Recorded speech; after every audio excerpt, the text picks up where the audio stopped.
that creative side of it makes it so much fun. Even if you're playing, whether you're playing the best or worst round of your life, it's still a lot of fun. I think that's probably what it felt like for me. I love that take. It's like why I like the extremes. Like Landman is certainly on the extreme end of things.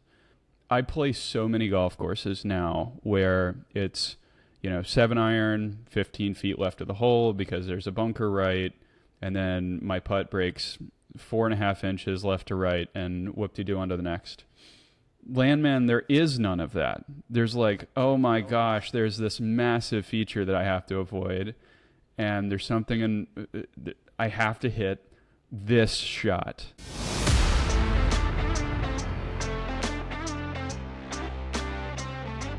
Ladies and gentlemen, welcome to another episode of the Whole Story Podcast. Robby and Jonathan here, and we are teeing up a really cool guest today, Walker Simas, who does some incredible things. You've probably heard him on the Tie podcast, as well as doing things with Sticks Golf. Incredible guest. Y'all be sure to stick around. We'll give him a more formal introduction here in a second. But first, Jonathan, looking sharp in your B. Draddy polo there. Girls will go crazy about a sharp dressed man, and these are definitely sharp dressed. You're the one with the layers on there. You got your everyday vest with the sport polo, right? Absolutely. Now, Heck yeah. Draddy, zero restriction, fairway and green. Excited to be partnering with these guys this year for best ball gear. I mean, right? They're going to make us look good on the podcast and when we're out doing some videos and things on the course. With our trip coming up to St. Andrews, we are going to be rocking some sweet gear, playing the home of golf. But yeah, we're excited to be working with these guys. Many thanks to the Summit Golf Brands, Dan Drellinger, Billy Draddy, and others that have made this possible. If you go to any of those sites, B. Draddy, Zero Restriction, Fairway and Green, they were kind enough to give our listeners 20% off. So use BestBall20 when you're checking out after you've picked out some sweet apparel for yourself, and use BestBall20 for a good 20% off your order. Another partner, Western Birch. Jonathan, we talk about them all the time, and it never gets old to me. It's kind of like the tees in your pocket. They don't break, and it doesn't get old talking about them, right? Yeah, I went out and played 18 the other day, and I think I ended up playing 3 tees the entire time. So doesn't matter if it's an iron that you dig into the ground. Somehow, it still pulls out, and it's not broke at all. Yeah. Louis Rittberger and the team there at Western Birch do an incredible job. The tees are high quality. You can customize them however you want with colors. You can put logos in the cup of the tee. Really cool stuff. Check out westernbirch.com and use Best Ball for a little gift with your order. Yeah, so it's been fun, Jonathan. We were actually about to, or we've had a couple episodes now released of our course correction series where you and I are trying to get better. A couple of the partners that work with us on that, the Stack System and Arcos Golf. Jonathan, tell us a little bit about the Stack briefly and what you've seen so far. So it says, if I can get a ball straight, that I'm approaching 300 yards. So, and the nice thing for me is with your 7-iron. Well, yeah, exactly. With my wedge. No, so, the goal is that you end up being stronger. Your swing speed is faster, which obviously has an impact on all your clubs. The big thing for me is it is an automated thing. We were just talking about this.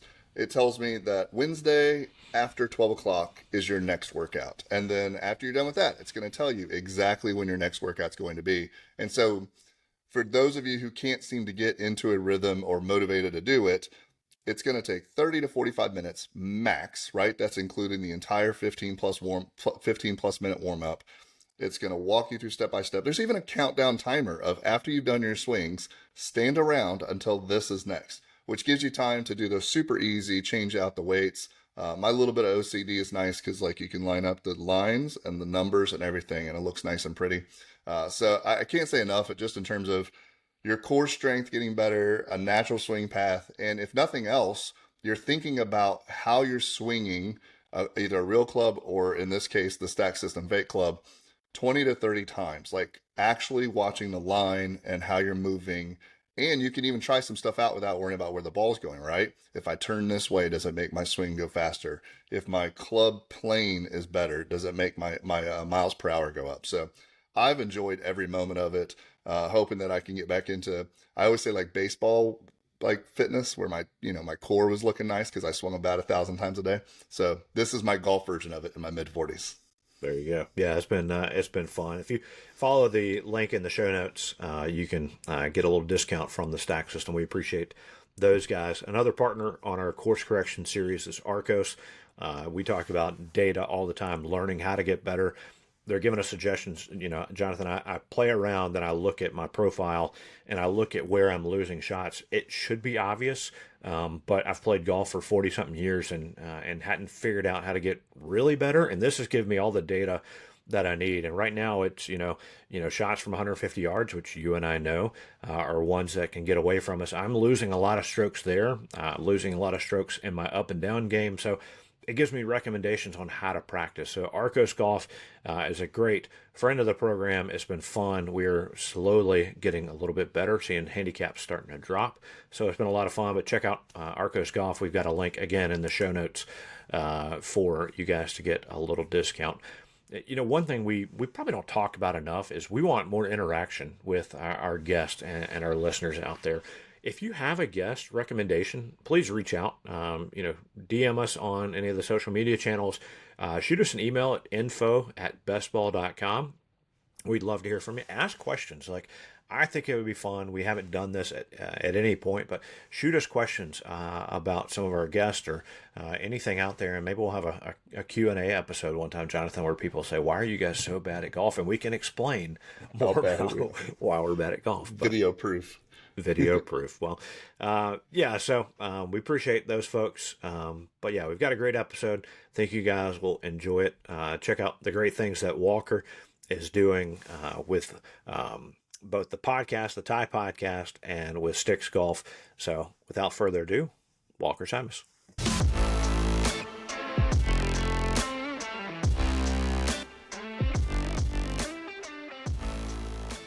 All right, joining us today on the Whole Story podcast, new friend Walker Simas. He is one of the co-hosts of the Tie podcast, along with many other things. So Walker, thanks for joining us on the Whole Story podcast. Robbie, Jonathan, very glad to be here. Thank you for having me on the show. Yeah, so you grew up in the Charlotte area, I'm guessing played golf your entire life, and earned an opportunity to go to Wofford College in Spartanburg, South Carolina, and you did great there. I did see, and hopefully this isn't a sore subject, but it looks like maybe COVID ended your senior year a little earlier than you hoped. But tell us about growing up and then about the college experience, at least kind of lay the foundation for your background. True. I grew up in Charlotte, North Carolina, which is a great place to play golf. There's a lot of golf culture in the Carolinas in general. You know, you're an hour and a half from Pinehurst or less, and Pinehurst to me felt like a bit of a second home growing up. And we can get into this later, but it really laid the foundation for my interest in golf course architecture. And Wofford was actually the big reason that I chose Wofford was for their January exploratory learning period. The whole thing lined up great, but I've been a golfer since day one. My co-host and I actually met playing baseball. So I guess baseball technically did precede golf. But I always knew that golf was like the thing that I was more passionate about for sure. And I grew up playing tournaments like anybody who wants to play college golf. And we had such a great sort of market to play regionally. Like there's so many great players in the Carolinas that if you want to compete at a fairly high level, you don't have to go out of state for it or out of region.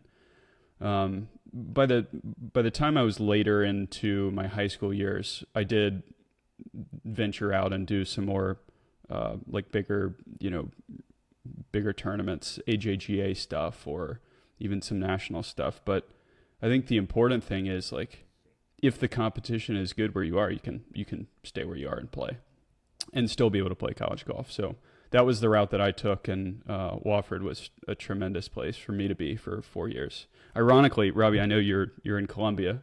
Did you go to USC? Did you go to? I did. to South Carolina. For those listening, not to be confused. But I always wanted to go to a big school. I don't know why, but when I was in high school, I really wanted to go to a big school. And Wofford was never in the set of possibilities for me. I was introduced and I fell in love with the place pretty quickly. I mean, for those who have been on campus, you sort of know why there's so much like allure to Wofford, but I loved it from the get-go.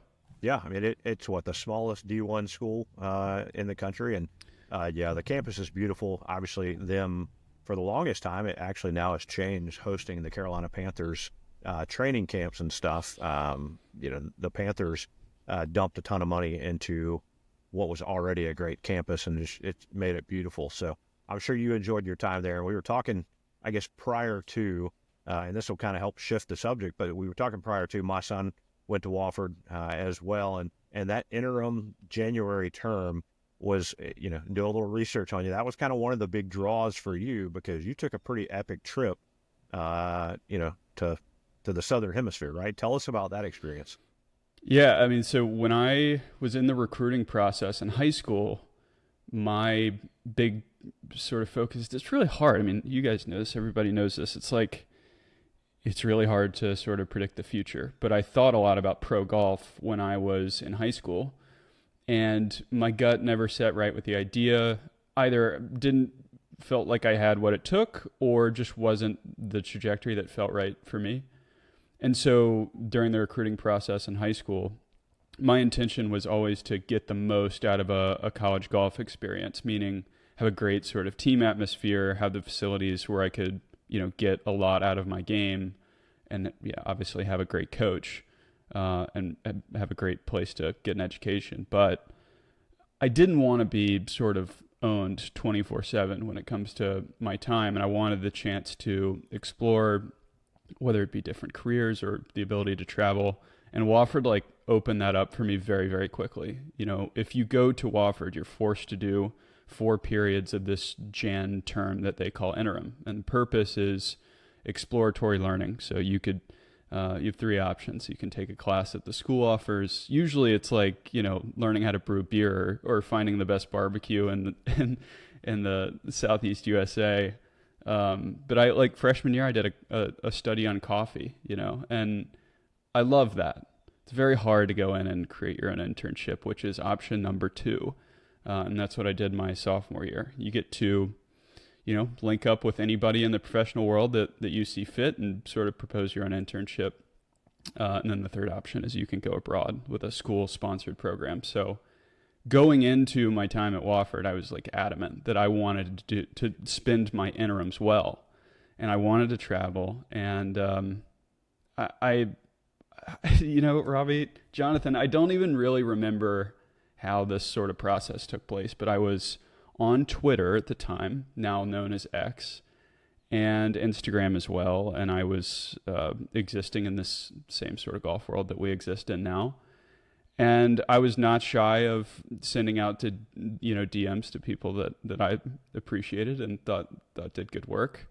And I was lucky enough to connect with Mike Cocking, who was and is sort of the foundation of now OCM, which is Ogilvy, Cocking, and Mead, Jeff Ogilvy's firm out in Australia. And they're doing a lot of great work in the United States now.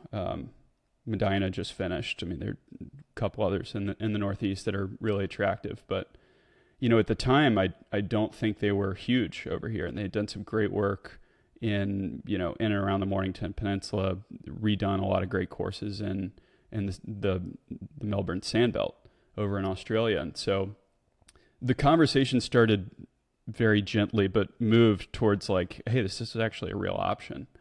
And I had some people in my life who rallied to get me over there pretty quickly and got the internship approved and went. So I had 31 days in Australia my sophomore year of college. And I had come off of my, the first half of our season and then left. And for me, it was really an eye-opening experience. Anytime you travel that sort of distance, I think you learn something about yourself for sure.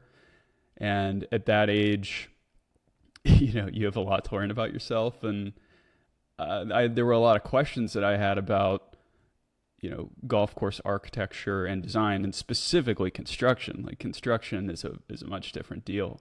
And I wasn't sure how much of any of those three things I was going to get on this trip. I was very open to like whatever they had planned for me. And I was just so blessed. I mean, I talk to a lot of people now who are interested in design and architecture and want to get into the space. And I frequently think back to that opportunity that I got and am reminded how insane it was to even have the chance to do something like that. But I arrived, I lived in South Yarra, which is a suburb like very, very close to the actual city of Melbourne. And that's where Mike recommended that I live. He wanted me to experience that city. And I would wake up every morning and take the train down south to the Mornington Peninsula, which is where all the Sandbelt courses are located. And we would hit various stops throughout the month. So there was a week-long period where we were working on redoing the driving range at Kingston Heath, and ongoing.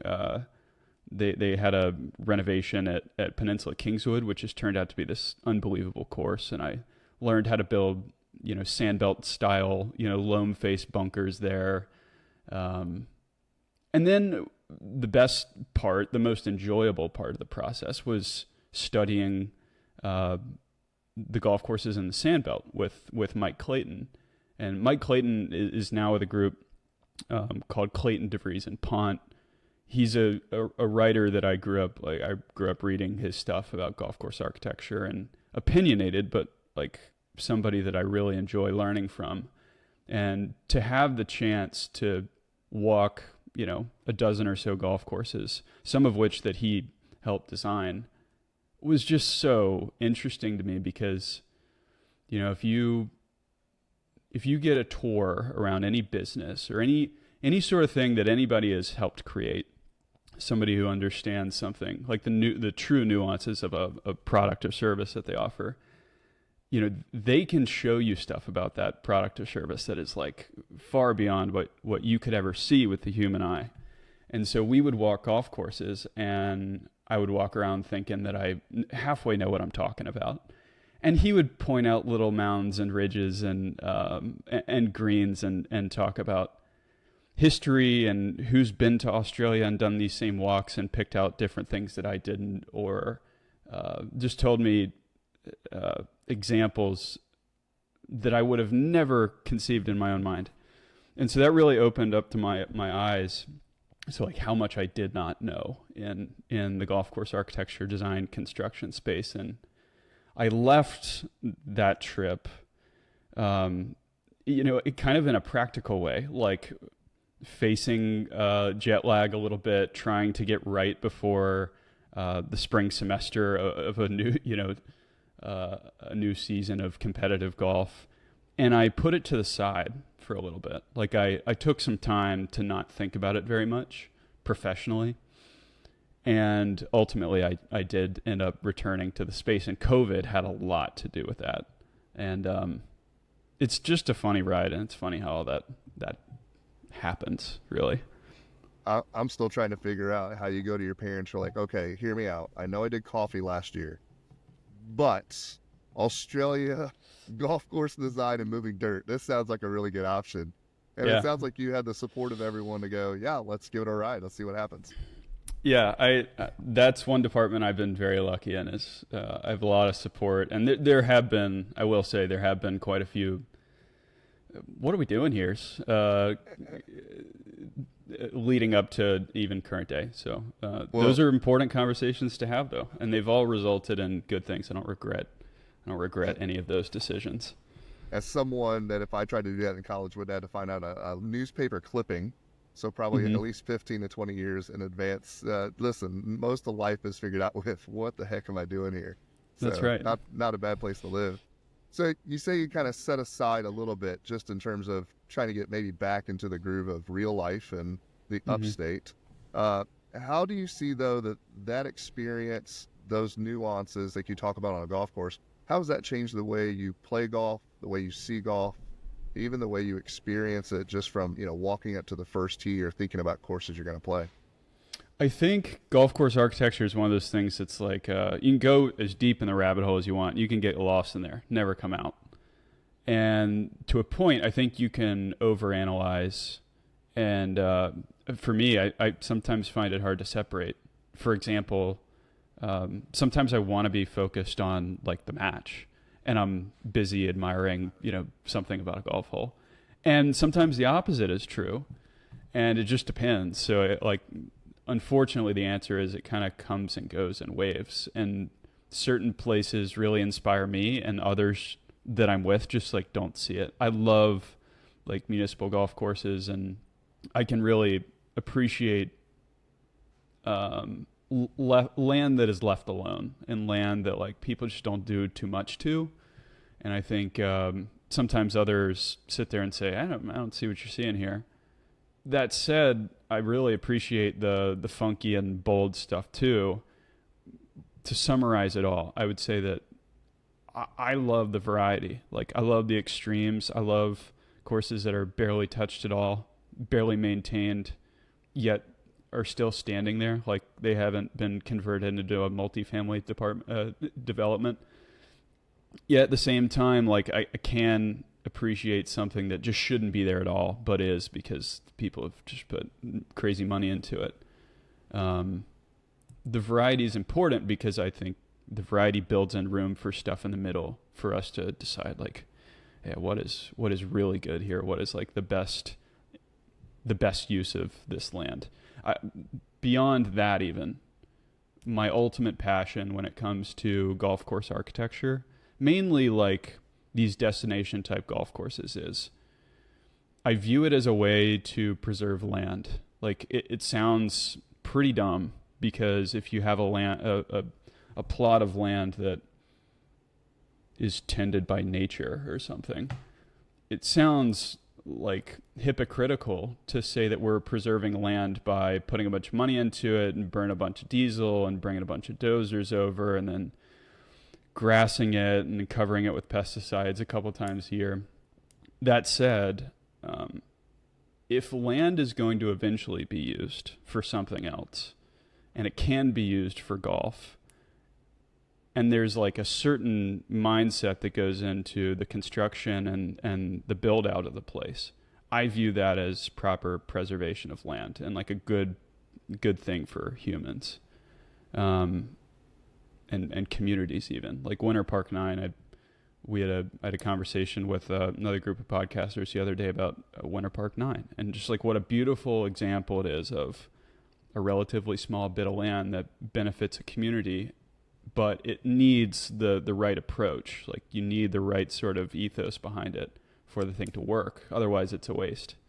And that's sort of my big passion, and I'm very much like at the starting point of trying to answer that question. But when it comes to design, it's less about the shape of the bunkers and the rumples of the hills and the greens, and it's more about, for me, like the bigger thing, which is you hop in a plane or you drive in a car, and nearly everywhere you go, there's a golf course. And what's the ethos behind those places, and how are those places serving our communities and people and environment? I don't want to sound like a crazy environmentalist, but that's really how I feel. Well, one of the places I think that you might be talking about, and we have to give you a big thank you for your work, is what Will Anderson and his family did with the land there in Homer, Nebraska, bringing in Rob Collins and Tad King and team and yourself to help build one of our favorite public golf courses in the world. So you reached out over DM to Rob and said, hey, I'd love to help when I can, and you ended up in Homer, Nebraska. So tell us about the Landmand experience. First of all, thank you. I don't feel like I helped that much, and Rob brought me in. It felt like a charity case a little bit. I talked a little bit about how in Australia I found out what I didn't know. Landmand was like, it was a little bit of a beatdown for all of us. It was just a crazy place to build, and it was like part of what attracted me to that place. But I mean, 580 acres. Anytime it rained, that soil just went straight downhill, basically. And it felt like eight to 10 months of like fighting Mother Nature in a very real way. But I'm curious, before we get into the Landmand talk, how did you guys find out about it? Was it social media? And like, when was your first experience there? What was it like for y'all being there for the first time? So I'll share this. We had heard about it and all the great things, but you'd asked before when we started our podcast, started it spring of 23. Well, one of our guests that summer was Kyle Walton, right? Gimme Golf Club, all the great things they're doing in St. Louis.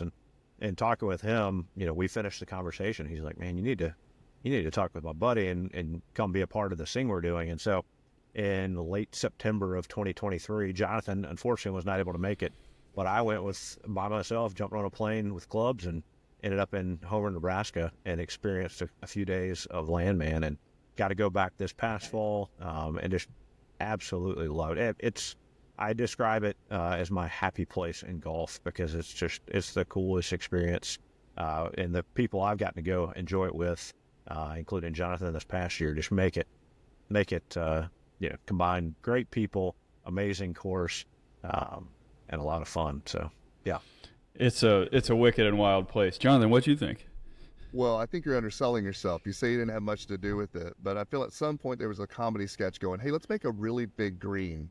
And someone's like, how about a half acre? And you were like, no, let's go a full acre. No.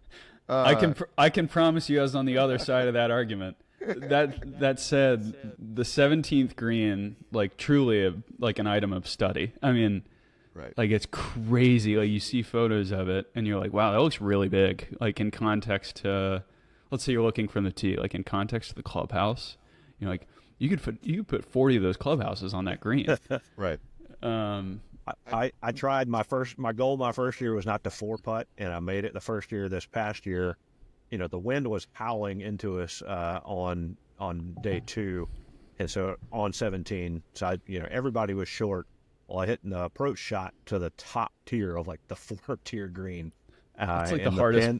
And the pin was on the middle, and so putted it down and then up and then up. It took 4 putts. So. I think I remember we pulled up and the entire windsock is unfurled. Oh, really? And I don't hit a driver. I hit irons. And I'm like, there's no way that I'm going to be able to get anywhere. And, being in Georgia, you understand, being up in the upstate, there's always trees to give you a context of distance, right? True. So there's always something 20 yards away from you or 10 yards away to give you at least some sort of measurement of what's next. And whenever you walk out there and you see the first hole looks a half mile away or more. I mean, it just feels like it's so far.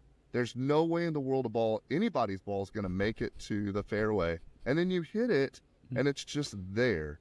And then the one thing that we kept talking about with at least a couple of our groups, and this goes back to the architecture point, wherever you are on the green, on the course, there's a place for a shot to happen. Sometimes it's not the shot you want. Sometimes it's not the shot that you would take. But especially on the greens, we felt this way as a group, I think, that the design itself, and even I think where the hole placement is, and maybe the guys cutting the holes aren't that exacting, but you always look at it and go, that hole seems to be in an impossible spot, but the architect has created a space that a shot can be made. Now, it's creative, which is probably the most fun, right? Because sometimes you're putting in the opposite direction up a hill, or, like Robby mentioned, the 3 different levels. You're thinking, okay, I'm going to hit a 6-inch putt and hope that it doesn't go 33 feet. And so, but the creative side of it makes it so much fun. Even if whether you're playing the best or worst round of your life, it's still a lot of fun. I think that's probably what it felt like for me. I love that take. It's like, why I like the extremes. Like Landmand is certainly on the extreme end of things. That said, like I play so many golf courses now where it's, 7-iron, 15 feet left of the hole because there's a bunker right, and then my putt breaks 4.5 inches left to right, and whoop-de-doo onto the next. Landmand, there is none of that. There's like, oh my gosh, there's this massive feature that I have to avoid, and there's something I have to hit this shot, or I have these choices, and I want to leave it here. And to me, like, it teaches you something about your golf game. Like sometimes when we're all still learning about golf, but sometimes you have to be presented with something so extreme to go, oh, okay, I recognize it. I feel badly that it took that for me to realize that I need to learn how to be below the hole. But sometimes that's what it takes. I need to be reminded of that all the time. So, yeah, sometimes I can't think of the hole right this second, but sometimes being 15 feet right of the hole means you're going to hit a slope and it's going to sling it 30 feet left of the hole. And so, yeah, I like your take of you got to be a little more exact, a little more precise. If I got to hit this shot, because you just have to. And I think it allows for, and you're an incredible golfer, and we'll talk about your stick stuff here in a little bit. Jonathan and I are not sticks. We wouldn't pass that application. But it allows for even bad golfers to explore a little bit more of the creative side of golf there, because you can try things and see what works. And then you could take it back to your regular course and be like, you know what, I don't have to hit a regular 7-iron. Let me punch a 5 or something like that to try something different to see, because you're still trying to accomplish the same thing of getting the ball from point A to point B. Couldn't agree more. Golf courses need to be,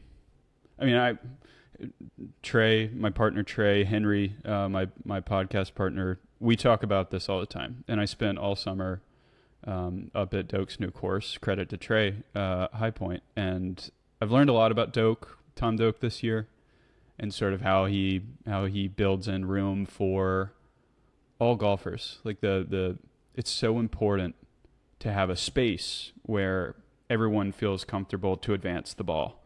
And there's something about that makes the golf experience so enjoyable for all who play it. And we could do an entire podcast on that. But I think I kept getting hung up on, like, you get to a par 3 and there's a pride factor of like, all right, it's 180 yards. I want to hit my 7-iron because when it goes in, I want to say I hit the 7-iron, right? Like, yeah. But I've slowly started like humbling myself and being like, you know what, like you might hit that full 7-iron 180 yards once out of every 10 to 20 shots, right? So like, be more creative with how you execute the other shots, and all of a sudden, hey man, I'm actually starting to play better because I'm not letting pride get in the way of what's out there. Well, I think, and my girlfriend has just started playing the game. And so it's been really fun, relearning the game from her perspective in a way. And I think what I have realized through playing a little bit of golf with her is that what's really important is not the golf swing, not the kind of contact you make on the ball. It's scanning what's around you and saying, where's the trouble? How do I avoid it? And making a great committed effort at hitting the ball towards a spot where you can then hit it again. And that is golf. The better you get at your golf swing and making contact, and you can start to tighten up that strategy a little bit, but it does not get more complicated than where's the trouble? How do I avoid that? How do I advance the ball towards that? Do it again. Yeah, that's why John Sherman talks about it all the time, right? Avoid the big stuff. Mm-hmm. That's why I putt from 50 yards off the green, because I'm avoiding all my wedges in order to not make those mistakes. You're talking, yeah, I am. We're speaking the same language here. So how did you talk about you and Henry doing the Tie podcast? How did that start? Like, what was the genesis of this? You guys mentioned you played baseball together growing up. Mm-hmm. So what's the history of the name of the podcast and how you guys started it? The name of the podcast we went back and forth on for a long time, and we couldn't figure out a good name. I can't even remember whose idea it was, but the tie represents this idea I think that we all feel with golf, which is there seems to be this tie to lessons that we've learned in our life. Golf, sort of like as a vehicle, has this tie to, like, we've met so many interesting people through the game, and now they're lifelong friends and at times feel like family. There's a tie there. And so we just started calling it the tie. And it's been difficult at times although I love, I worked for a company at one point where the logo and the name of the company always needed to be explained. And at first you always think that that's a bad thing, that the logo should be self-explanatory, the name should be self-explanatory. But actually I found that having to explain what your name sort of means gives people a much better idea of like what you're about. And so that's what we're about. We have 3 tenants at the Tie podcast, and those tenants have transferred over to Sticks Golf. I know we'll talk about that in a minute. And we do not talk about it if it's outside of these 3 buckets. It is the culture of golf, golf competition, and golf course architecture. Culture, competition, architecture. It's the 3 things that we feel, halfway qualified to talk about or speculate on, or, the through line between all of these is like we have interest, like, and passion in these 3 buckets. And what I love so much about being part of a team is that, Henry naturally cares more about competition. Like, he is a competitor at heart, and I'm not as competitive, really. And like, I love the fact that, on a bar to 100, like, Henry's 70 and I'm 30, and that's fine. I'm more of an architecture guy than Henry is, so it's flip-flopped there. And then we both love golf culture so much, and there are different pockets of that that we love more than others. So also, we forgot about our other tenants, which are food and coffee, and we always talk about those on our Monday segment, Mudball Monday. So that's what we're about. Now I want to know what coffee you like, even though I don't like coffee. Like, how does coffee and golf and all those things come together for you guys? I don't know. I think I've Has to been do I've been with your drinking items. I've been drinking coffee forever. I'm not a coffee snob at all. I drink black coffee. I love good beans, and that's it. I think Henry and I it's become a part of the ritual of podcasting in a way. We record Saturday, Sunday mornings. We're always kind of sipping on our coffee. It's just part of who we are, I think. And then food, like, I'm going to Austin in a couple weeks to visit Henry. You're running a marathon, I hear, right? Yeah, I running a half marathon, which will be interesting. And we did a couple last year. I told Henry that I was like, hey, I'm out for 25, and I've worked my way into 2 this year. So we'll see how 26 goes. Have you done the one at Kiowa yet? I have. That was the first full marathon that I did. It was a blast. I loved Kiowa. I did the half 2 or 3 times, mainly because you got a discount for the golf courses there. So really, yeah. I gotta hook you up with a guy there. One of my favorite people on planet Earth is at Kiowa. What course did you play? Ocean course. Beautiful. Yeah. Yep. I haven't played it yet. Yeah, it's a good, walking 18 the day before you run a half marathons. It's good to stretch out, right? So Good idea. yeah. Man, it sounds like a lot. Although I think in Austin we're doing golf pre and post half marathon. So pray for me. Thoughts and prayers. I like it. Well, you mentioned Mudball Monday. I did listen to a good chunk of today's episode. We're recording on a Monday, early in February, and one of your conversations, or I guess the main theme of today was walking versus riding. Yeah. And what I really appreciated was both of you guys pointing out that it's really how you came up in the game. Did you come up like playing junior golf and walking all the time, carrying your stuff? Or did you grow up like somebody, like Jonathan, that said, hey, come out, this is a business thing, and we probably just threw our bags on the cart and went out. So your take on walking, riding, do you see a place for both of it in the game? I absolutely see a place for both in the game. Walking and riding are both like very important things. I think there should just be like a hardcore separation between the two. Like if you were riding, it's fast carts, no 90-degree rule, no carts on path, straight to your ball. We're golfing either we're trying to get this in 2 hours, or we're going to be seeing how many holes that we can get in before the sun goes down. It's like no in between. I grew up walking. My dad is just an active person in general. Like he loves to sweat and just be active all the time. And so it was like not only was it never an option to ride, it was never a conversation. I just like thought of golf as something that you do carrying a bag. And I still prefer to walk. Like, it is still my preferred method. I will say though that at certain places, two things: topless carts are awesome, like so good. At the right place, like Henry and I always used to play up in the mountains with a topless cart. North Carolina mountains, topless cart. You know, you play 36 in like 4 hours. It's like, that's pretty hard to beat, you know? Yeah. Places like the Grove, you know, Michael Jordan's place, you know, those carts go 70 miles an hour, and those guys just play golf all day long. I think that's cool. Like, I think that's fun.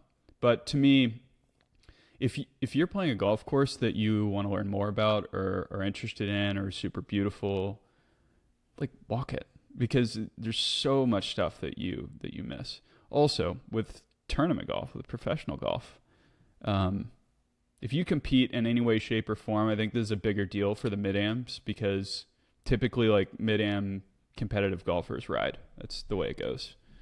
And I do think not only do you miss a lot, but those guys care about what score they're shooting. And for me personally, when I care about what score I'm shooting, I do not want to ride at all. I think Henry mentioned this in the episode, but you need time to just kind of like slow down. And for me, I have trouble even walking too fast when I'm like frustrated or, you know, kind of hung up on a result.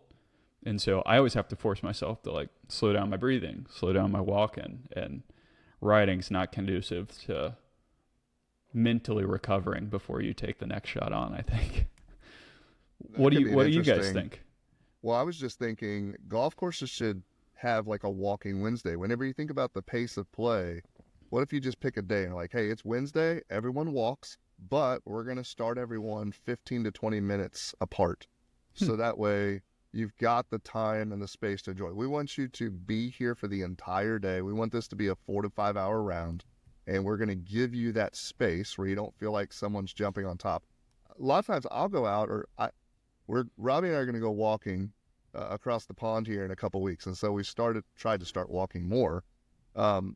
But the problem I have is that if I'm walking, even by myself, there's always a cart coming or either in front of me that's too slow because I got 4 people that have to go side to side, and you mentioned cart path only and 90 degrees in the winter and stuff like that. Yeah. Or I got someone on my tail where I feel like I have to let them through.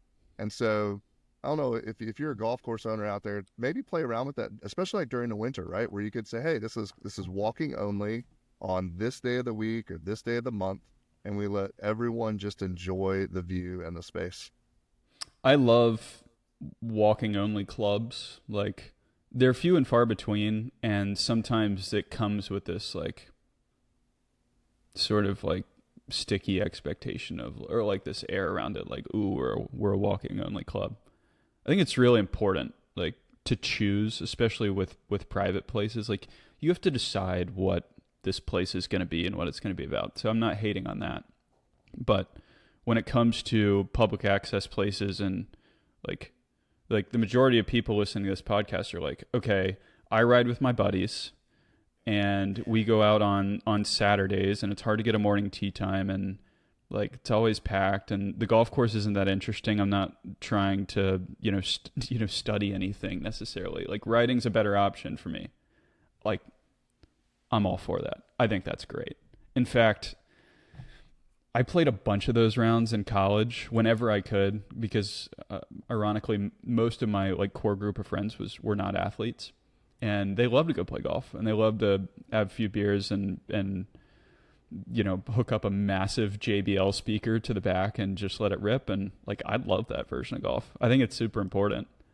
But I would challenge somebody who has never taken the cart off or bag off the cart and walked to be selective about where and when you do that, but to give it more than one run. Like, give it 3 or 4 tries, and maybe try and pair that with keeping score as well. and see how that goes. My only recommendation of that would be if you've never done it before, it is a longer walk than you think. Pick 9 holes.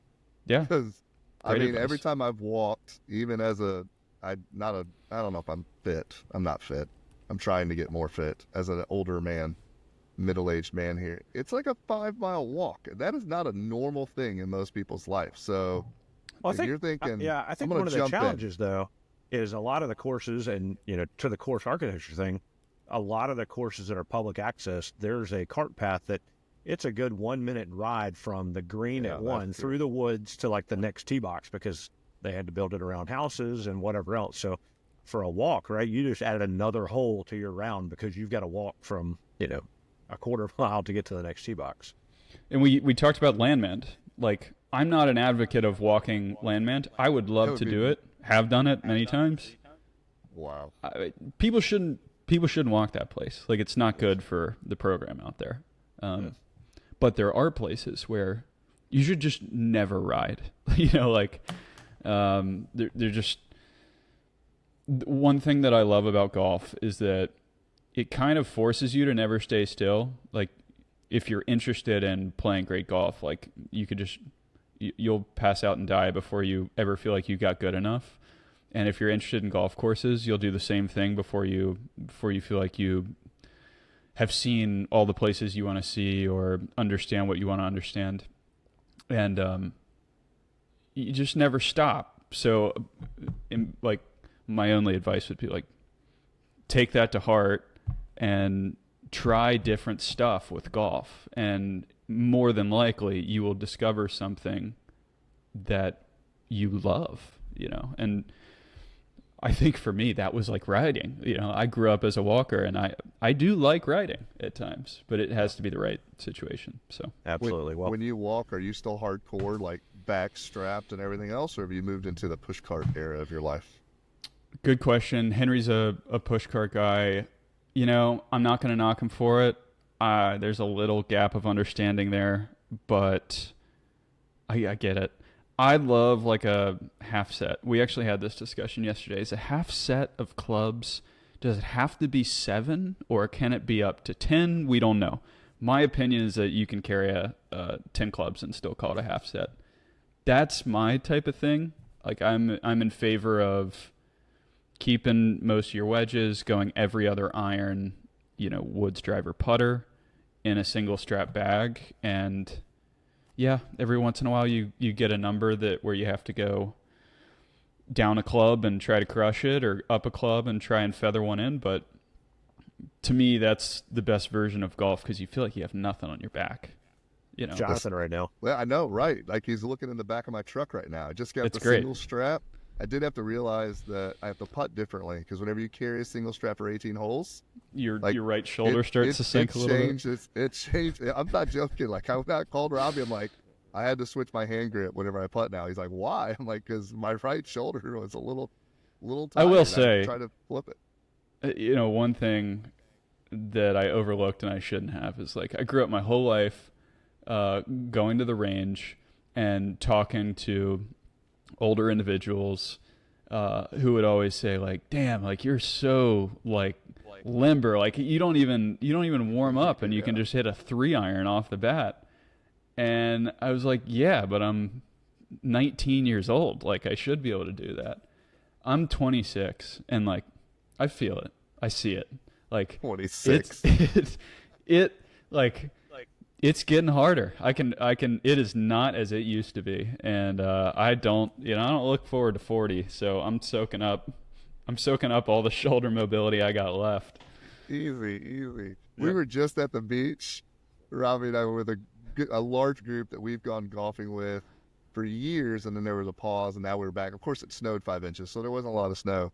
But we did realize at this trip that we are now the old guys, because whenever we were 26, 27 years old, we were making fun of the guy that brought out the stretching stick and did all these motions. And we're like, we stayed up till 2 o'clock the night before. You're at the course at 8 o'clock, and you're like, grab the driver, let's rip it. And now we're all like, it's really helpful if there's a 20-minute warm-up before you get there and hitting the driving range so that you, oh, man. Well, I think so we are the mid 40s guys that you're Right. talking about, and we've started this series this year called Course Corrections, where Jonathan and I are actually going to try to get better at golf, and one of the things we're doing is the stack system, and before every stack workout, have you done this? Have you done the stack? I am completely ignorant. I have no idea what stack is. So the stacks, it's like playing baseball. You put a donut Speed on your training. baseball bat, right? And so it's a weighted thing on the on deck circle, and then all of a sudden you're swinging it faster and harder. So the stack is just like a weighted training aid to help you increase your swing speed. But they have a 15-minute warm up prior to every session, and it's like, man, I actually feel better now that I'm warmed up before stepping out and trying to hit something. So I feel like the golf swing is now. Yes. Yeah, I'll be there before I know it. Time flies. It's really crazy. But now I feel like the golf swing is the body, basically. Like, my golf swing's fine, but I have to get my body into a state where I can produce my golf swing, if that makes sense. And that did not used to be the case. Yeah. Well, we could talk about riding and all this stuff. We recommend going to listen to y'all's podcast, the Mudball Monday, about the walking riding thing, because there'll be plenty of good stories there. But mentioned Trey Wren and what you guys are doing.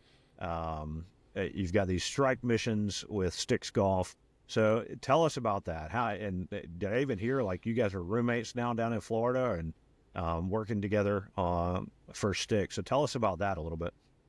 Yeah, so the Tide podcast was born out of this sort of, it was like a COVID idea, and we've heard, dozens of these at this point. Just ideas bred out of basically like halfway boredom, I think. We had the idea for the Tide podcast over drinks with a friend of ours. But we decided to take it seriously. Like, if you're going to put time into something, I think it's at a certain point you have to start taking it pretty seriously. And Henry and I were both working full time. I was in Tampa, Florida. Henry was in Austin, Texas.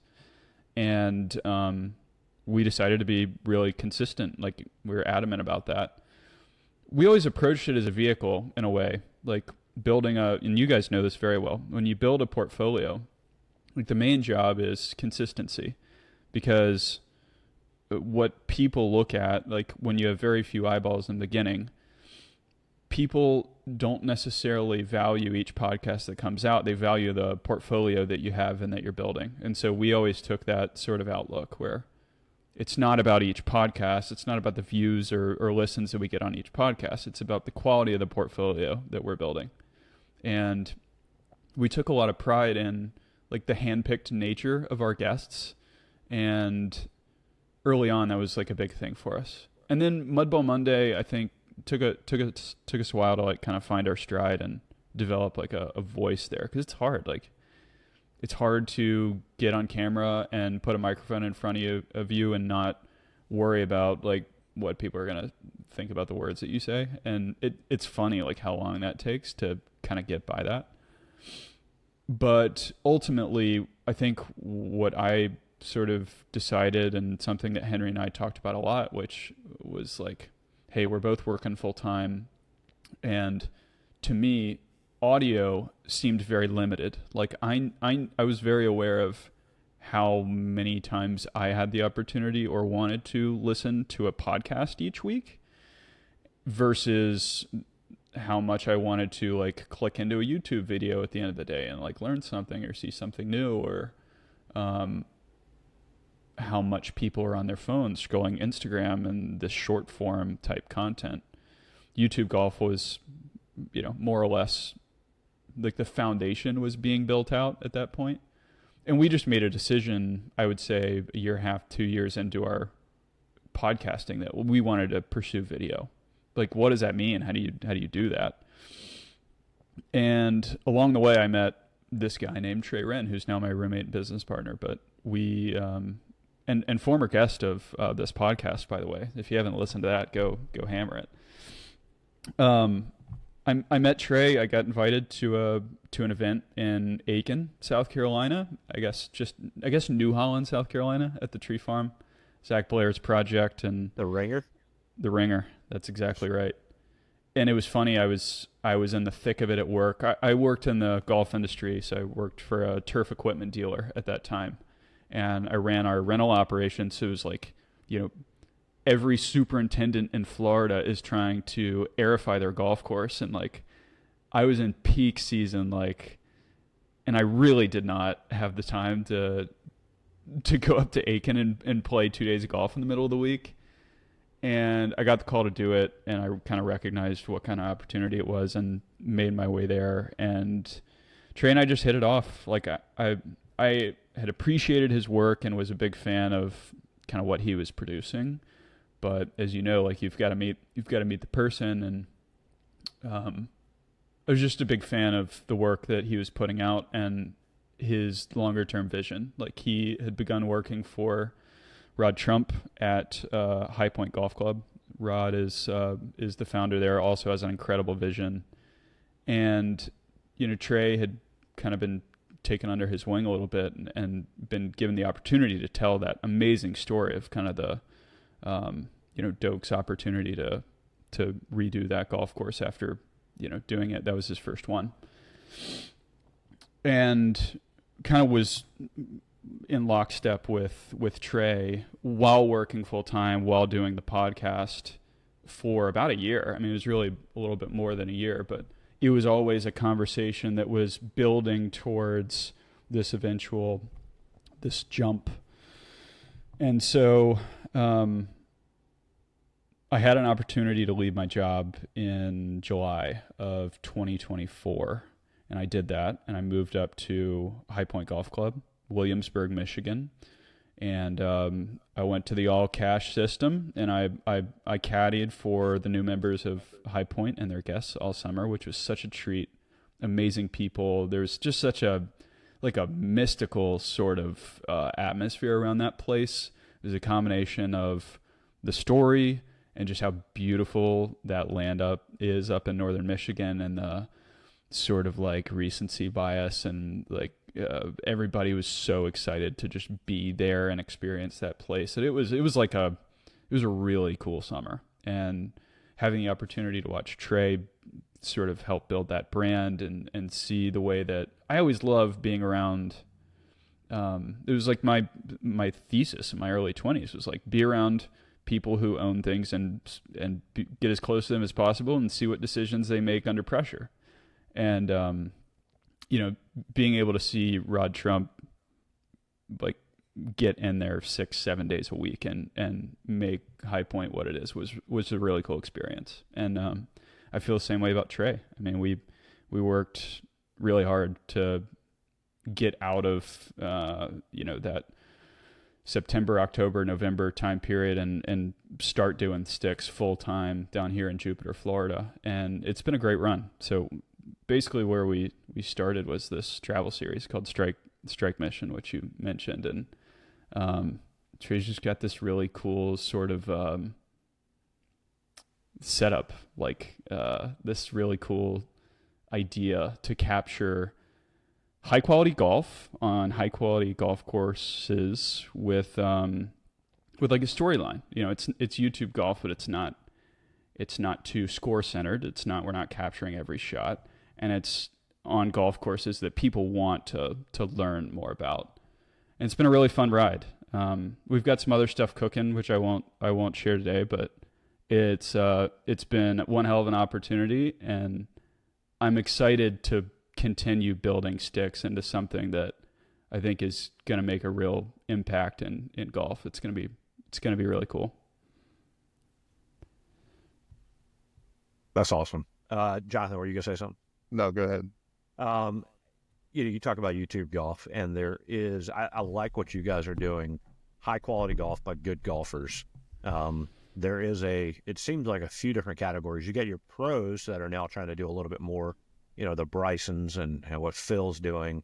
Then you've got, I don't know, you got some of the good guys that are doing it, but theirs is more, I don't know how to describe it. It seems like it could be, recording 100 shots to capture that one really awesome shot.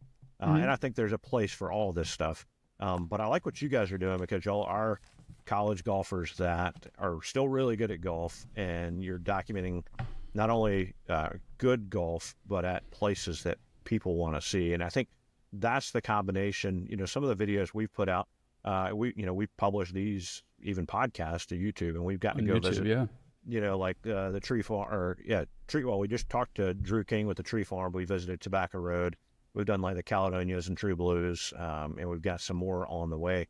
But we see like the numbers on our views on the YouTube side pick up when it's a course that people want to learn more about.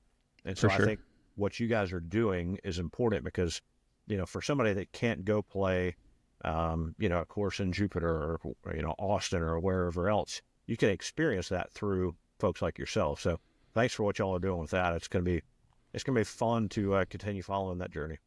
Thank you. I appreciate it. Yeah. I think the big thing, like we're trying to, my big issue with the big long YouTube golf stuff is that, it's 40 minutes. Like, and this is the same issue that people have with the PGA Tour.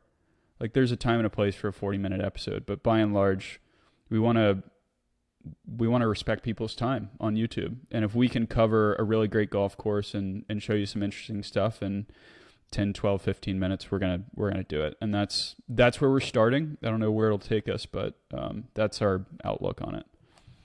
Maybe we should do the opposite. We should do bad shots, and it's just intended to make people feel good about their golf game.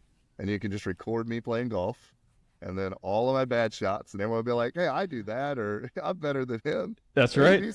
That'd be perfect. I'll join you. All you have to do is put a wedge in my hand, and you'll get plenty of B-roll for bad shot footage. I always thought a good series would be called Second Shot Golf, and it would just be filming from where Jonathan and I are playing our second shot. Wait, I've never that's seen the same that part of tee. the He teed course. off. Yeah. Yeah. We're like, that's weird. How many times is he going to pull a golf ball out of his pocket? Yeah, right?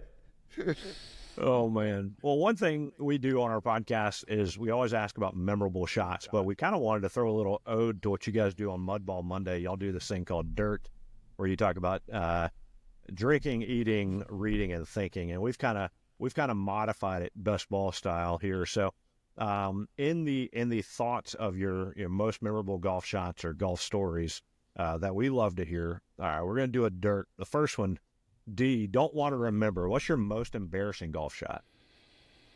And maybe it is one of those wedge in hands. Yeah. This is gonna sound like a very easy thing to do, I guess, but I had the opportunity to post sub 65 at Palmetto Golf Club in Aiken. Wow. I had shot 77 in the morning and was kind of clawing back on a really great round in the afternoon because we play 36 in college golf, and I was standing on 18T and I was like, 18's like this short par 4, and it's drivable. There's OB up the left, and you can just take an iron and hit a wedge into that green and be done with it. Still give yourself a birdie roll. And I was just stubborn enough to pull driver. The only thing you can't do is go left, and I hit it left OB. And there's something about, like, you never feel like you get enough with golf, which is like part of what makes the game so great. But that one just killed me. I was just so annoyed that I hit that one OB because that probably would have been my best ever competitive round had I put one in bounds and, gotten it up and down. So, you live and you learn. You learn, yeah. All right, the E is E9. What's your best emergency 9 memory or experience? It has to be with my dad. I love playing. It's like playing golf with my dad. It's the best thing in the world. We don't get as many rounds in as we should. Right now, it's like Thanksgiving's kind of like my favorite round, the one that we can rely on each year. But I've had so many with my dad. Any emergency 9 with my dad wins. I like it. All right. R, ready for the PGA, the best shot you hit in competition. And maybe it was number 17 at Palmetto, but that's something. Yeah. Oh, man. I've never had a hole-in-one. I've never had one, which is crazy. All right, we're all tied then. We are sticks, Jonathan. Look at that. Listen, I'll share an interesting story though. Greens than we have. I can't remember how old I was. I was in my teens. I was in high school. But there was this annual tournament held at the club that I grew up at, Cedarwood Country Club. I won't share the name of the tournament because it's kind of a funny name. But I flew the ball in the hole twice in a single round. And not only did the ball not go in the hole both times, but I missed one of the 2 putts. So that was a tough one. Oh, I like it. All right. And then the tee, the most memorable golf shot. I cannot remember the name of this course. I had just played an AJGA event in Georgia. Jonathan, maybe you can help me here. I think it was near Ringgold. Starts with a C, brutally long name, public course. I'll try and find it later. First hole is a downhill par 5, dead straight, but long hole. And cart path going all the way down the left-hand side. I'd played 18 that morning. My dad and I were playing another 18, and I ripped a driver down the left-hand side, and I was nervous this thing was going to go OB. It found its way back to the cart path and just bounced and bounced and bounced and bounced.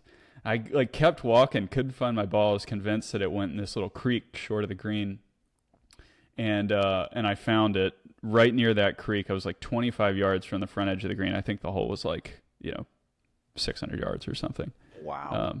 So biggest drive of my life, thanks to concrete. I like it. That was a good par too, wasn't it? It was a great. I think I barely made birdie, honestly, which describes my golf game so well. Thank you very much. Yep. A good 4. Take it to the next. Scorecard doesn't tell any stories. The title of many books, and I'd be a co-author on this, is How to Hit Great Drives and Screw It Up from There. So. Yes. Yep. Yeah, that's my golf game in a nutshell. Yeah. That's awesome. Well, we always like to do a thing we call the quick 9 as well. So this just be back and forth. It sounds like you have a lot to choose from. What is the favorite course that you've played? Kingston Heath. Golf course is so simple. It's like walking through a museum. It's beautiful. Yeah. All right, that one's on many people's bucket list. What's at the top of your bucket list? I don't know why I want to go to the Southern Hemisphere again. I really want to go to New Zealand. I want to see all the golf courses in the Tara Iti sort of zip code. That's on my bucket list. But you guys are doing a trip that I'm very envious of coming up. Very envious. I haven't been across the pond that way. I haven't been across the Atlantic. And I have a feeling when links golf hits me in the face for the first time, it's going to be like a pretty profound experience. Have you guys been over there before? I have been, but not with clubs. So Okay. I played the Himalayas there at the old course. Okay. But teeing it up over there, and we can't wait. Yeah. What's on the docket? Just curious. Golf course-wise. Originally it was going to be so that Jonathan wins the ballot, or selected for the ballot, kind of like getting picked for Masters tickets. But Okay. we're playing the Castle course, the old course reversed, and then the old course in 3 days. Oh my gosh. Y'all are playing old course reversed? We are. Yeah. Unless it's a scam, which honestly in the back of my head, there's still this thing. We found the 2 guys that we're paired up with on social media. They had the exact same tee times, which sounds awesome, but also makes me more nervous. Like everyone just has the same tee time, and this isn't real at all. I've called the course. I've emailed them. Like I know it's real, but there's still a part of my head that's like, we're just going to show up and they'll be like, we're just joking. I pray that you guys don't get scammed. As far as bucket list experiences go in golf, playing the old course in reverse, it does not get better than that. That is as good as it gets. Yeah. Period.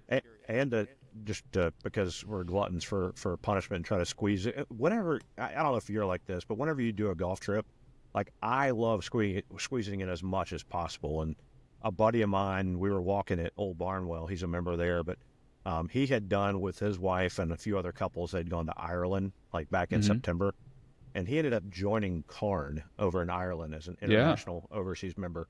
And so I see his head cover while we were playing Old Barnwell, and I'm like, so when are you going to use your membership? He said, April. You want to go? And this is before we knew we were doing the old course experience thing. And as soon as Jonathan, like a few days later, tells me, hey, I got drawn for this, we're doing it, I reached out to Brandon, like, what were the dates of that again? So we're actually going to fly to Dublin and go play Karn for a couple days, and then head over. So Karn looks ridiculous. Like, it looks so cool. Yeah, we will try to document as much as possible. Not a golf cart to be found. Well, guys, I hope y'all have a freaking blast. We'll stay in touch. I'm excited to hear how that goes. Absolutely. All right. Number 3. Who is your favorite golf course architect? I'm guessing you've got at least a few in your head. And I know it's tough to pick one. Right. No offense to the others. I can't say Mackenzie. It's too cliche. I think William Flynn's super interesting. Living, I would say Tom Doak. A little bit of recency bias in there.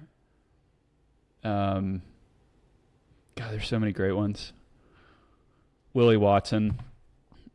Like, No, George Thomas. I mean, there's some really cool stuff out there. And I'm too deep into this rabbit hole, but yeah. To give you one, I would say currently living Tom Doak and deceased Flynn, probably. All right. Well, next question then. Who is a current golf course architect that more people need to know about? Like, that's the best that nobody knows about. Mike Cocking.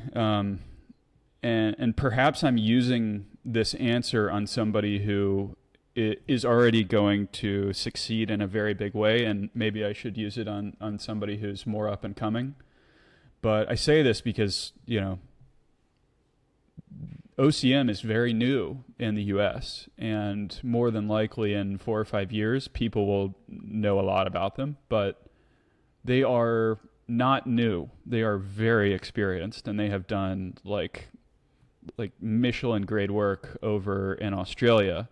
And we need more of those principles in the U.S. because like golf, just like I imagine golf in the UK is, like golf in Australia is so much fun. You go around there, whether you're a 5 handicap or a 20 handicap, and you go, oh, like, wow, this golf thing is different over here. I like this.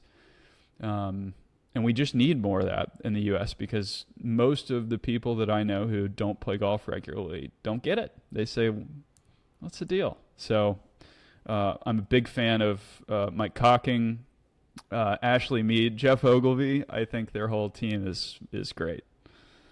Love it. Good choices. All right, who would be in your dream foursome? You get me in trouble here. It doesn't have to be family. It doesn't have to. You can go completely outside the box on this if you want. Arnold Palmer. Pros. Like it. I always thought Arnie was so cool. Like I kind of missed the boat on Arnie in a way. I read this really interesting book on Augusta National last year, and it just talked about how he was the Masters in a lot of ways, and just like had so much sort of swag and aura around him. So Arnold Palmer would be one. Let's see. I would have really enjoyed playing with like a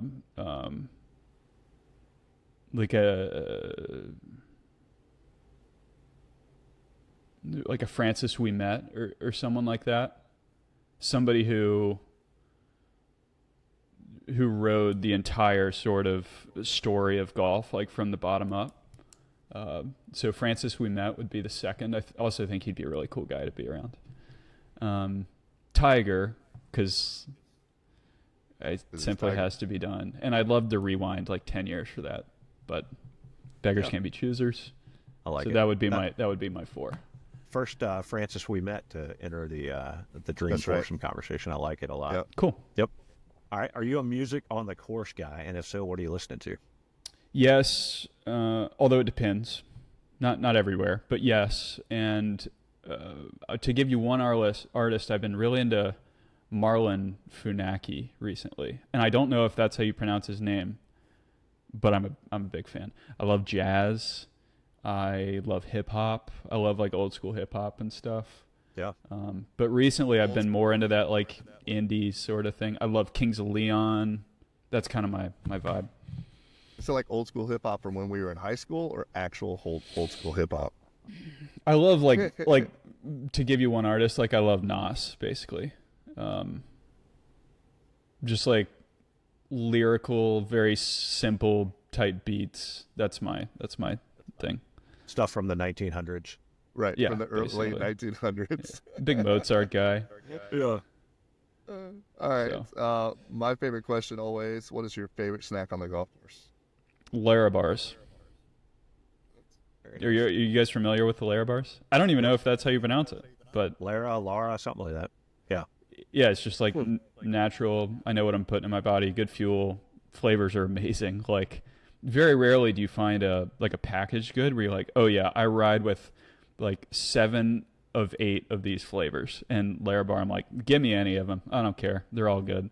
So Sounds like a marathoner. Puts them in his pouch. I've had way too many Lara bars, and admittedly, like working construction, you could easily have a day where you just sit down, in a 4x4 or like literally on the ground and just eat like 20 Lara bars in a row. It's their calories just the same.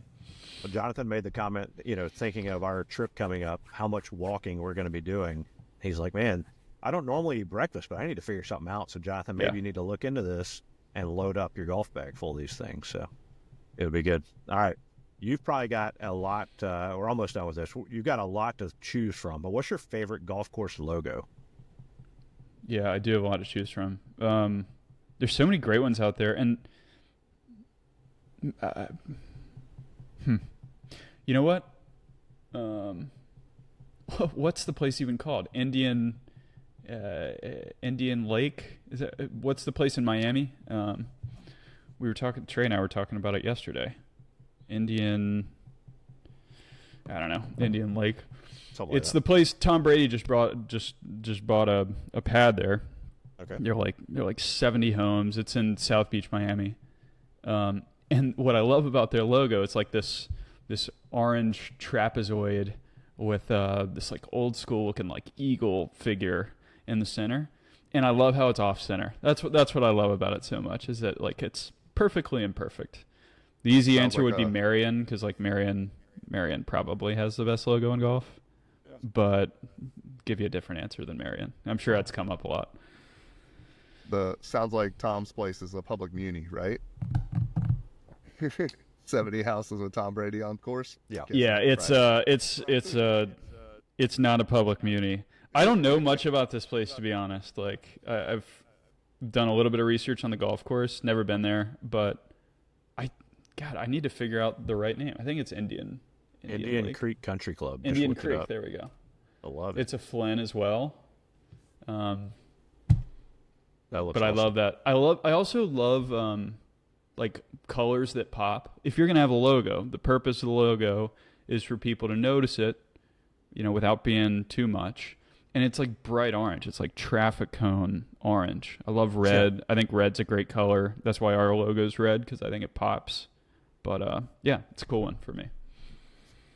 All right, last question. What's next for the Tie Podcast? This year, our approach with the Tie Podcast is less but better. So we will put out precisely 12 writing pieces this year. We'll have some guest writing coming in. We're working on some pieces that, 2 things with writing. We want people to come in and have the opportunity to create under a brand. So for anybody listening who is interested in writing, reach out. I'm pretty open right now to speaking to people who want to write, because I'm new to the process. Like, I know what it's like to publish my own writing and try and get as many eyeballs on that and get as many people to engage with it as possible. But what we're trying to create with Sticks is a real brand where people have the opportunity to not just put out a very simple top of mind piece about a course that they played, but like have a thought and have some collaborative effort towards refining that thought and then putting it out to the public through our platform. So the people who we've been engaged with the last couple of weeks have been really exciting, and that's been fun. And I hope those are delivered well. The second thing is that we want to pair our writing with more visuals, and Trey's helping me out with that. The Golfer Journal, Caddy Mag, I've got my laptop sitting on a stack of those right now. They do wonderful stuff, like most of us own or have flipped through one of those books. That's not a market that I want to try and break into, at least not right now. But we want to take some things that have worked from those books and incorporate them into what we're doing. So that's what we're doing writing wise. And then from the podcasting standpoint, my time has gone mostly towards sticks. So my hands are off the wheel when it comes to the actual podcast. Henry will be running all of our guest interviews this year. We'll have one a month, so we'll put out at least 12, and there might be some bonus episodes there. But it's a transitional year for us. Sticks is our priority. The Tide podcast sits underneath Sticks now. And I think more than likely in the next 2 to 3 years, we will reincorporate the Tie in a bigger way, meaning more content. But for this year, it's going to be very concentrated. And it's a fun challenge for us. It's something I'm looking forward to. I love the intentionality behind it. It's going to be good. Well, Walker, you've been very generous with your time this morning. I know you've got a lot going on. And we appreciate you joining us on the Whole Story podcast to share some stories, tell us a little bit more about yourself and all the really cool things you guys are doing. Robby, Jonathan, I appreciate the opportunity to tell my story and engage and get my face out of the edit bay. So it was a treat getting to get to know both of you guys. I hope you have a great trip across the pond. Absolutely. And look forward to running into you guys out in the real world. Yeah. Well, everybody needs to go check out the Tie podcast, check out Sticks Golf, watch these strike mission videos, stay up with what Walker and friends are doing because they do it really well. So we highly recommend and encourage people, stop listening to our podcast, go check theirs out.